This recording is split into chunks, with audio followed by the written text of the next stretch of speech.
أهلا وسهلا فيكم في زاوية فيلم تاني. النهاردة هحكي لكم عن فيلم جريمة ودراما وغموض من 2017 اسمه Other Life. خليكم معايا، في حرق للأحداث، خلي بالكم وحافظوا على نفسكم. يلا بينا. فيلمنا بيبدأ بالمزيكا زي دقات القلب بتتسمع، ومعاها لقطة قريبة لعين ست لونها أزرق. الظلمة بتجري جوه وبتروح. صورة كلويدوسكوبية زرقاء وخضرة بتتحول لصورة جسر على البحر. رين وأخيها جارد قاعدين على الشط لابسين بدل غطس سودا. رين بتسأل جارد إذا كان عاوز يرجع يغطس تاني. هو رفض وسألها لو هي هتفضل هناك للأبد، بس في الآخر استسلم لما رين تغريه بالنظارات والزعانف. هما الاتنين بيعوموا في المية الصافية. صورة ملونة تانية بتظهر من شباك العمارة. رين فتحت عينيها وفي سيل من سائل أسود نازل من عينها اليمنى. هي قاعدة على الأرض حواليها قطرات بلاستيك فاضية. ساعة العد التنازلي بتظهر إن موقع Other Life هتبدأ بعد أكتر من 6 أيام. بيبدأ صوت رين وهي قاعدة في حوار مع الTDA إدارة الأدوية. المذيع كده علق على مسيرتها الأكاديمية المميزة اللي خلصت من 4 سنين. رين ردت وقالت إنه حصلت مشكلة كان بسبب حادث أخوها اللي كاد يغرق فيه. المذيع قدم تعزيه، بس رين وضحت إنه أخوها نجا من الموقف. بعد كده اتكلموا عن Other Life كنوع تكنولوجيا صعب تصنيفه. رين بتوصفه مش كدواء، لكن كأنه برنامج بيولوجي بيسمح لك تشغل ذكريات جديدة متشابهة في التفاصيل مع الحقيقة على مستوى كيميائي. رين راحت تزور أخوها في المستشفى وهو في غيبوبة. هي حضرت لابتوب وجهاز مربوط بالرأس عشان تقرأ موجات دماغه، وبعد كده استخدمت قطارة عشان تنقط السائل الأسود في عينه. بعدين رين كانت في القطار ورفضت مكالمة من أبوها روبرت قبل ما توصل لمكان شغل مليان ناس. زميلها بايرون بيقول لها تنهي الموافقات اللي عندها، وبعد كده في عالمها التاني رين نطت من طيارة وبتنزل بمظلة على الأرض، وبعدين صحيت في غرفة اختبار مع بايرون. بنرجع للمقابلة وطلع إن أبو رين كان دايما بيتكلم عن المخاطر المحتملة من التعرض الطويل للتكنولوجيا بتاعتها. هو خايف الأعراض الجسدية ممكن تشمل نوبات صرع وموت المخ. رين بتأكد إن في مخاطر فعلا، لأن أي مادة لو استخدمت غلط ممكن تكون خطيرة. رين بتحكي عن تكنولوجيتها في صوتها وهي بتجرب تجربة مشي في الطبيعة. هي بتقول إنها زي سكريبت الدماغ بيمشي عليه زي ما بيعمل لما يتذكر أي حاجة تانية، وبياخد شوية من العقل الباطن علشان يخلق يوم مثالي. بس كمان بتقول مفيش فرصة إنه يدوم أكتر من كده. رين جربت تجربة التزلج على الثلج. بتطلع جبل مغطى بالثلج وبعدين بتنزل بالتزلج، لكن التجربة بتتكرر وبتفضل ترجعها للكوخ في بداية اليوم، وبتلاقي نفسها عايشة في دوامة والمحيط حواليها بيتغير ويتشوه لحد ما بايرون يقدر يطلعها. لما هو يخلص هي تكون عاشت 6 أيام جوه التجربة. هي مصممة إنها تقدر تصلح الكود وإنهم لسه ممكن يستخدموه، لأن تجربة التزلج على الجليد كانت هتبقى حاجة مميزة وكبيرة. في اجتماع مبيعات، سام الشريك المؤسس لأذر لايف مع رين بيعرض فكرة أذر لايف على زباين محتملين، وبيتكلم عنها على إنها وقت حر تقدر تشتريه وتعيش فيه مغامرات كاملة قبل الشغل أو في استراحة الغداء. سام بيوضح إزاي Other Life مش مجرد محاكاة، لكنها ممكن تضيف سنين من التجارب لحياة أي حد. وفي نهاية العرض سأل الزباين هم عايزين يعملوا إيه في Other Life بتاعتهم. لما رين وصلت، سام بيقدمها على إنها شريكته في المؤسسة وطلب منها تشرح شوية عن العلم اللي ورا التكنولوجيا. بعد الاجتماع حصل اختلاف في الرأي بين سام ورين عن اللي الشركة محتاجاه في الفترة الجاية. وهي خارجة من الاجتماع قابلت رين داني اللي كان مستنيها عشان ميعاد كانت ناسية عنه. اعتذرت له وقالت له إنها محتاجة تشتغل.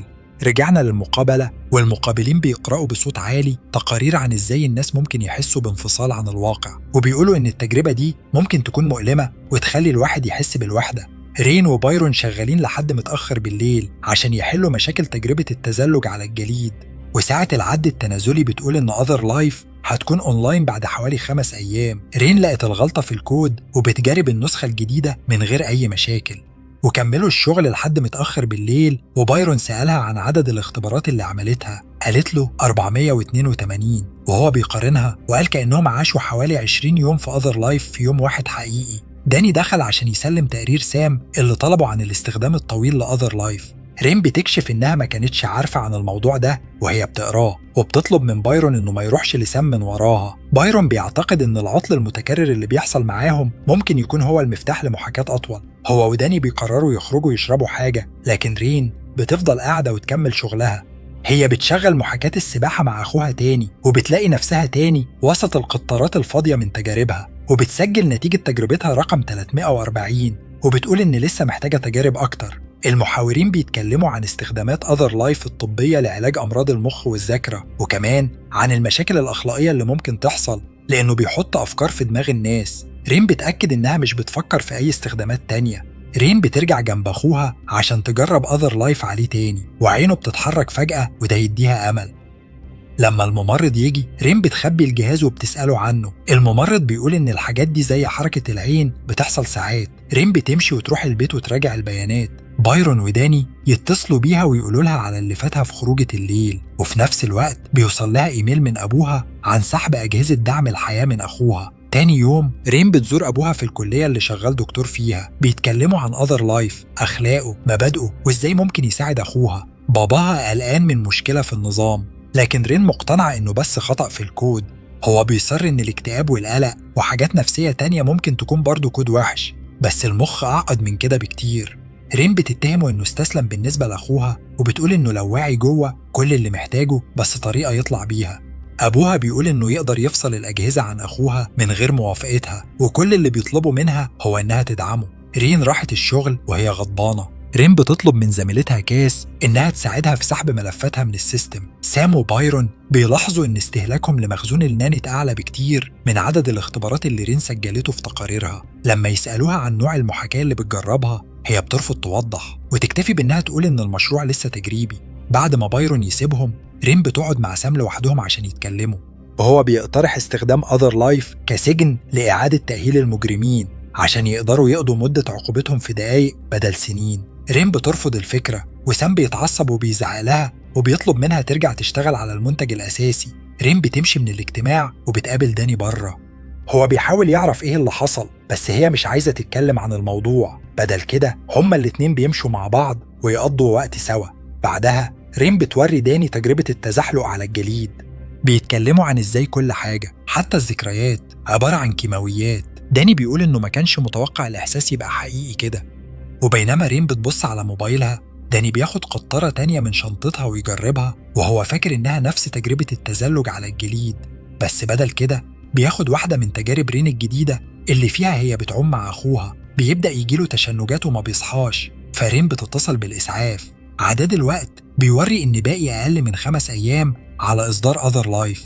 رين وسام بيتكلموا مع المستشارة القانونية، وهي بتصحح لهم لما يقولوا إن أذر لايف مخدر، وبتشرح لهم إنه في الحقيقة برنامج سوفت وير. سام بيقرر يقعد مع رين لوحدهم ويسألها عن التجربة اللي قتلت داني. كل التجارب التانية كانت متجربة ومتوافق عليها أكتر من مرة، لكن التجربة دي رين كانت الوحيدة اللي جربتها. في لقطة من المقابلة، المحاور بيسأل رين عن طموحها للتكنولوجيا دي، لكنها مش بتجاوب. علشان يتصرفوا في الموقف من غير ما رين تتعرض للسجن، سام بيرتب صفقة. بدل ما يرفعوا عليها قضية، رين توافق تكون المريضة التجريبية وتقضي سنة جوه أذر لايف. سام بيضغط عليها تعمل كده عشان الشركة تفضل شغالة، لكنها مش عايزة. هي بتكتشف إن سام كان لسه مخطط يستخدم تطبيق الحبس بتاع التكنولوجيا من ورا ظهرها. سام بيصر إنها دقيقة من حياتها أحسن من البديل، خصوصاً إنها قتلت حد بعينة ما تجربتش، وهي بتوافق. رين وسام وبايرون وكذا مسؤول بيروحوا أوضة الاختبار. التجربة اللي مدتها 365 يوم أطول بكتير من المحاكاة العادية اللي بتبقى 24 ساعة. فرين بتسأل بايرون بقلق عشان تتأكد إن كل حاجة اتراجعت كويس. أول ما بايرون يحطها تحت، بتلاقي نفسها في أوضة صغيرة وجنبها حيطة فيها شاشة كبيرة عليها الرقم 001. هي بتسمع صوت الزنة الإلكتروني اللي جاية من الرقم الإلكتروني. الأوضة فيها فرشة نوم، حمام، تابلت وقلم، وفتحة للأكل والمية والحاجات الشخصية. هي بتمارس رياضة، بتاكل، وبتكتب ملاحظات على التابلت عن إزاي ممكن تحسن المكان. وبعدين بتفتكر إن مفيش حد تاني هيقدر يقرأ الملاحظات دي. لما الزنزانة تتظبط من أول وجديد في بداية اليوم، النور بيبقى أحمر والرقم بيتغير ويبقى 002. هي بتفتكر داني وهو بيتشنج وبتخبط رأسها في الحيطة. رين بتدندن وبتحط صوابعها بين الشبكة اللي على الأرض عشان تلهي نفسها في اليوم الثالث. في اليوم الخامس بتفتكر السباحة مع أخوها، وبتفتكر إنها فقدته وشافته وهو بيطلع على الشاطئ. هي بتأكد له إنها هتفضل فاكراه. بتبدأ تكتب ملاحظات عن الناس اللي فاقت من غيبوبات طويلة، وبتسجل إيه اللي ساعدهم يتعافوا مع مرور الأيام. وبتفضل بتجادل نفسها، هل أخوها فعلا مات ولا ممكن ترجع له الحياة عن طريق البرمجة؟ ولما اليوم 365 يوصل، بتستنى والأنوار تتحول للأحمر، لكن فجأة الأوضة تعيد ضبط نفسها وترجع للرقم 001. رين بتخاف وبتكتشف إن نظام الخروج ما اشتغلش. هي بتصرخ وتبدأ تكسر في الحاجات حواليها، وفي الآخر بتهدى وتقعد ساكتة في الأوضة المدمرة، لكنها بتسمع صوت الهواء بيصفر. بتفتح الفتحة اللي في السقف وتلاقي فجوة صغيرة، فتوسع الفتحة وتدخل منها، ومن خلال الفجوة تلاقي طبقة بلاستيك، فتقطعه وتعدي منه لحد ما تدخل أوضة كبيرة زي المخزن، وتلاقي الزنزانة بتاعتها متغطية بطبقة البلاستيك، وبتلاقي مخزون الأكل والمية اللي كانت بتستهلكه، وغرفة المراقبة ومكتب الحارس. ولما الحارس يرجع ويشوفها بتاخد المفاتيح وتهرب منه وتسرق عربية نقل عشان تفلت. رين بتلاقي نفسها ماشية على طريق زحمة، وبتشوف إعلانات لأذر لايف والناس حواليها في كل حتة. بتتصل بالمستشفى وتسأل عن أخوها، وبترجع على شغلها فتلاقيه فاضي. بتشتري هدوم جديدة وبتشوف غلاف مجلة عليه صورة سام. بعد كده بتروح للشرطة وبيلاقوا إن في بلاغ اختفاء باسمها، لكن كمان متسجلة إنها عايشة في إيطاليا طول السنة اللي فاتت. هي بتحاول تحكي للشرطة عن اللي حصل مع أذر لايف، وبتقول لهم كمان إنها كانت من المؤسسين، بس البوليس مش لاقي أي دليل أو أي قضايا متقدمة ضدها. ولما راحوا يبصوا على الزنزانة لقوا بس بقايا بسيطة. هي بتروح شقتها وتكتشف إن حد تاني ساكن فيها بقاله سنة، وموظف الريسبشن مش راضي يخليها تشوف حاجتها. وفي نفس الوقت سام بيجي وبيقول إنه جاء على طول أول ما سمع وعايز يحطها في مكان آمن. الموظف في الريسبشن ما سابش سام يدخل المبنى، ورين حاولت تتجنبه، وفي الآخر تقدر تهرب من غير ما سام يشوفها. رين راحت تدور على كاس عشان تساعدها، وكاس بتفتح لها المكان واديتها حاجة تاكلها. كاس قالت إن باقي العمال كانوا فاكرين إن رين سحبت فلوسها وسابت الشركة وراحت لإيطاليا من غير ما تودع حد. رين كمان اكتشفت إن داني ما ماتش وشافته تاني. رين وكاس وداني اتجمعوا في مطعم، وداني بدأ يحكي عن تجربته في محاكاة السباحة اللي حس فيها إنه بيغرق. صح في المستشفى لكنه كان كويس بعد أسبوع من الفحوصات. إطلاق أذر لايف كمان عدى على خير، والحبس بقى أساس في الشركة، وفي اقتراحات إن بعض العقوبات ممكن تستمر لعشرات أو حتى مئات السنين. رين قررت إنها تحاول تعرف أصل اللي حصل، وداني حاول يشجعها تهرب أو تكلم الإعلام. رين بتكشف إنها سجلت براءة اختراع أبوها اللي هو كان رافض يستخدمها على أمل تساعد أخوها، بس البراءة دي دلوقتي اتسرقت على إيد سام. باستخدام بطاقة كاس، رين وداني بيتسللوا لمبنى أذر لايف عشان يدوروا على بيانات رين. يوصلوا مكتب بايرون وداني يمسكوا شوية عشان رين تقدر تستخدم جهازه. هي بتلاقي الهارد ديسك بتاعها وبتاخده، لكن بايرون قدر يبلغ السلطات، فرين ضربته وهما الاتنين خرجوا.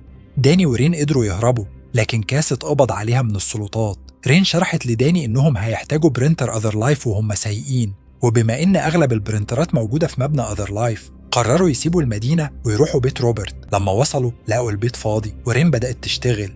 هي بتصحى تاني يوم الصبح على المكتب، وهي وداني بياخدوا لحظة يستوعبوا المكان وهما بياكلوا الفطار. رين بتعتذر له، هو بيسامحها وبيبقوا قريبين من بعض. صورة عين رين بتظهر من أول الفيلم، وبتصحى على صوت باباها وهو داخل البيت.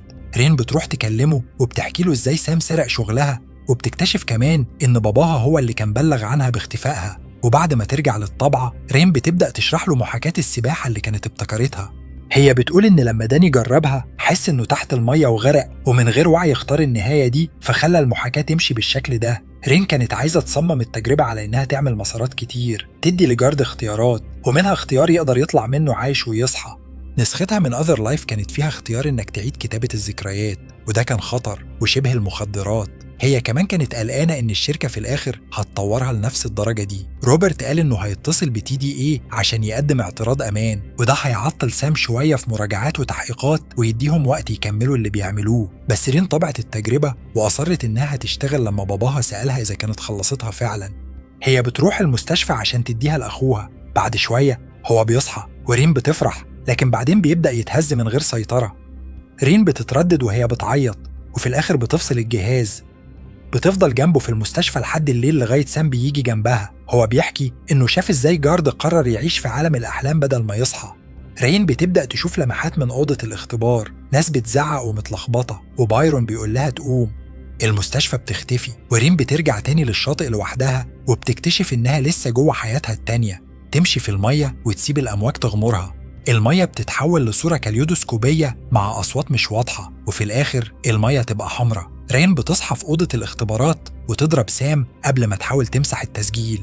في الآخر روقت وقعدت تشرب شاي وهي بتفكر في أخوها وفي تعاملها مع أبوها وداني وهي جوه التجربة. ولما اتسألت في الانترفيو عن طموحها قالت إنها عايزة تدي الناس فرصة مميزة يعيشوا نوع حياة ممكن ما يعرفوهاش غير كده. المحاورين وافقوا على البرنامج عشان يتعرض للناس. سام ورين بيحكوا وهي بتعتذر له عشان ضربته وبتقوله إنها عايزة تسيب الشركة علشان تركز في البحث والتطوير. هي هتسيب الشركة مع سام بس هتحتفظ بالبراءة. ده بيعصب سام، ولما هي بتخرج هو بيرمي حاجة من على مكتبه. رين راحت لجنازة داني اللي اتحرق وبتحكي لأبوها عن سام. طلبت منه يجي معاها المستشفى. قبل ما توصل جالها مكالمة من سام، قال لها إنها لازم تشوف حاجة بنفسها، فقررت ترجع المكتب ولقت شوية حاجات بتترتب، ولقت سام وبايرون بيراجعوا تجربتها. هم اكتشفوا إنها قدرت تهرب من السجن وتحمسوا للفكرة دي كأنها تجربة تفاعلية ممكنة، بس رين رفضت تساعد وحاولت تمشي. سام أقنعها تقعد عشان يشرح لها ليه لازم تساعد، لكن بعدين حاول يجبرها ترجع لنفس التجربة. في الأول بايرون رفض يساعد لحد ما سام قال له إن كل ما يساعد أسرع رين هترجع لهم أسرع، فبايرون جهز التجربة. رين رجعت تاني للسجن وابتدت تفكر في اللي بيحصل من يوم لآخر، وبتنجح إنها تصحى لوحدها. لما صحيت مسحت السائل من خدها وخلت سام يمر بنفس التجربة. هي وبايرون كانوا بيتفرجوا على سام وهو بيكمل الأيام لحد ما النظام وقع، وبدأوا يحسوا إن لازم يصحوه لأنه ممكن يموت. بس رين بتستنى لحد ما تخلص كل 365 زائد 1 يوم زي ما هي عملت. سام بيصحى ورين وبايرون سابوه يبكي على الكرسي. بعدين رين راحت تزور أبوها في المستشفى وكانوا مع بعض حزينين على موت جارد. رين بعد كده رجعت على الكوبري عند البحر وفضلت تتفرج على المحيط. وبكده يكون فيلمنا انتهى. شكرا على المشاهدة، ومتنسوش تعملوا لايك وتشتركوا في القناة واستنونا في الجديد. سلام.